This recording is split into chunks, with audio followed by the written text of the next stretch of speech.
What's up, guys, man? Welcome into the Bluebloods. We're here with Grambling State head coach Hue Jackson. Coach, the first question has to be, how did you feel about your team's performance today?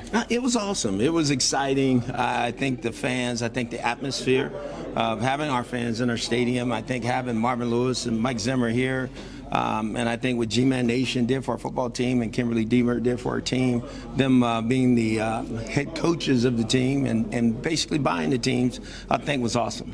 It was a great atmosphere as well, a beautiful day for football, but I want to take one step back. Looking back at last season, what would you say was your biggest learning experience in year one here at Grambling State? Well, that I think there's a lot of great coaches in the conference. I wasn't surprised at that. I think my biggest learning is I had to get the players to trust me and trust our staff. You know, we were new, they were new, they've been used to, Coach Fobbs did a great job here. And, you know, when you're replacing somebody who's been here for a long time, there's a lot of things you have to work through. And we had to find quarterback, we had to find guys that we could trust and guys that we could hold accountable, and I think we've done that now. When you look at your quarterback room, you got some new faces, also some guys who are coming back for another year. What are you looking for in your quarterback to stand out from the rest of the pack? Winning. The guy that can win. The guy that can lead us to winning on a consistent basis, week in and week out. Guys going to play consistent week in and week out. I think that's what we're looking for. Obviously, Julian Calvez is a returning guy who started. Q started some games for us, but then here comes Miles Crawley, and then from Alabama State, big guy can throw it. So it's going to be a great challenge, you know, and obviously nothing's been decided, so it's fun, but there's competition in that room. Well, Sunday Anderson's one of the guys that sticks out on the defensive side. Lewis Matthews as well. Talk about those two guys' leadership and development here at Grambling State. Well, it's so important that they do lead.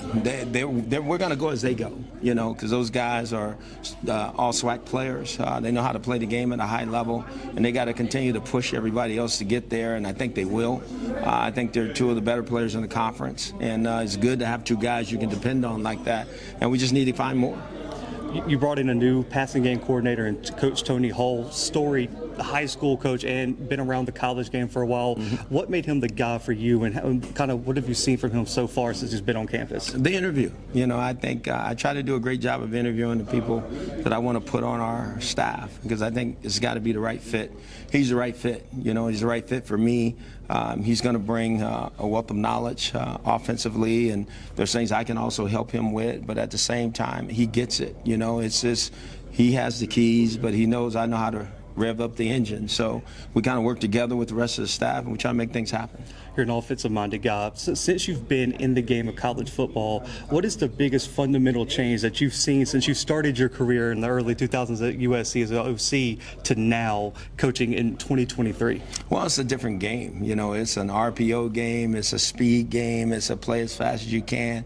And what I'm trying to get everybody to understand is you still can't forget the fundamentals. At the end of the day, sometimes you go too fast, right? So I think it's really about being able to make sure you're fundamentally sound, offensively, defensively, and special teams, and then if you can add some twists to it, then great, and that's what we're trying to become.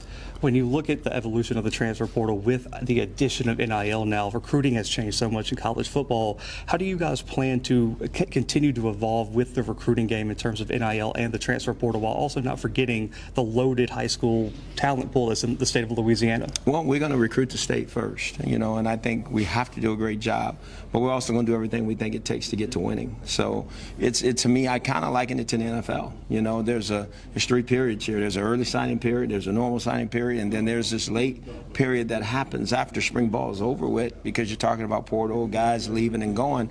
And so we try to attack it that way. We try to look at it that way. We don't panic if we don't get guys at first. We don't panic if we don't get guys the second time, and hopefully we get what we need, you know, when it's all said and done, to put the best team that we can have on the field. Do you guys have a set number that you're looking for in the second transfer window in terms of bringing them in? We're looking for great players, you know, just in general, and not just great players, but guys that can handle what we do here at Grambling. You know, talent doesn't fit everywhere. I always say that, because I don't think it does. You got to have the right people with the right mindset, the right attitude as you move forward, and I think we're starting to acquire that. The last question, Coach. Everyone in the SWAC knows what the G means and the long history of success and winning behind it.